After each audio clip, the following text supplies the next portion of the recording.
Hi everyone. This video is going to be about reinforcement.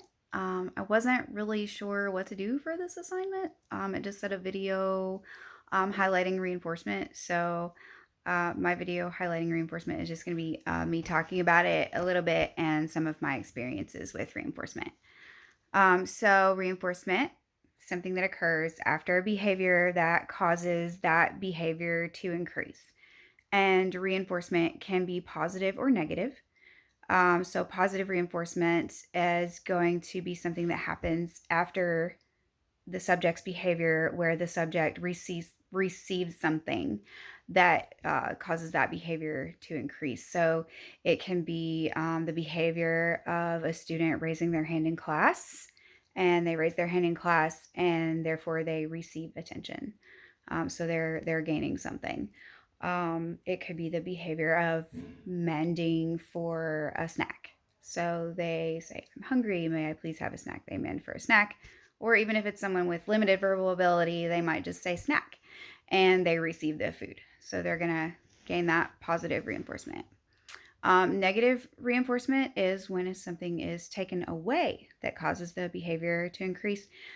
In my experience, one of the most common negative reinforcements that we use, especially in the classroom setting, is break.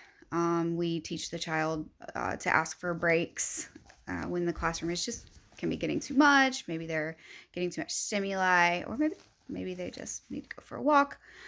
So we work on that, and that's going to be negative reinforcement because we are removing the aversive stimuli, whether it be the classroom environment or the worksheet that they're working on or the peer they're sitting next to, whatever that aversive stimuli is, we're going to go ahead and remove it. So negative, we're taking it away, negative reinforcement.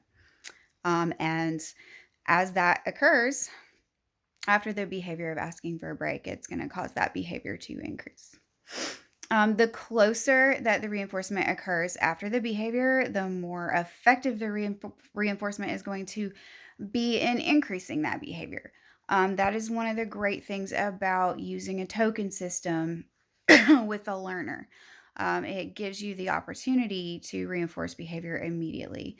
You might not have the type of reinforcement that you need at that moment, depending on what that child is doing or what the behavior is that you're trying to reinforce. Um, Especially in a school setting, you're not going to have snacks on the playground. So if the typical reinforcer isn't edible, you're not going to be able to give that to that child right away or that learner right away. So you can incorporate the token system so that when you see that behavior and you want to reinforce it immediately, you can go ahead and give them that token and go ahead and get it in there as quickly as possible in order to increase the effectiveness of that reinforcement and increasing that behavior. And they can use those tokens for whatever they choose. One of the great things about token systems is that you can do preference assessment ahead of time, choose reinforcement ahead of time that they can use those tokens for, or you can do the preference assessment after the fact and let them choose. I usually like to do preference assessments before every session, and that's going to give you your most effective reinforcement as well. So, keys to reinforcement I found in my experience: preference assessments for most effective reinforcement. Let your learner guide you as to what's going to work for them. And then delivering it as quickly as possible. And if you're going to be in a situation where reinforcement is not going to be immediately available, carry the token system and use the token system so that you can pair those things as much as possible. Reinforcement is such an amazing, amazing thing for skill acquisition, increasing peer interactions, among other things. I mean, you know, anyone can use reinforcement. I reinforce myself for studying. I will set myself on a schedule when I'm studying or doing schoolwork where if I work for an hour, I allow myself a reinforcer, whether it be a show that I really want to watch, or maybe it's a food that I really want to eat, maybe it's a glass of wine, whatever it is. I do my own little preference assessment beforehand.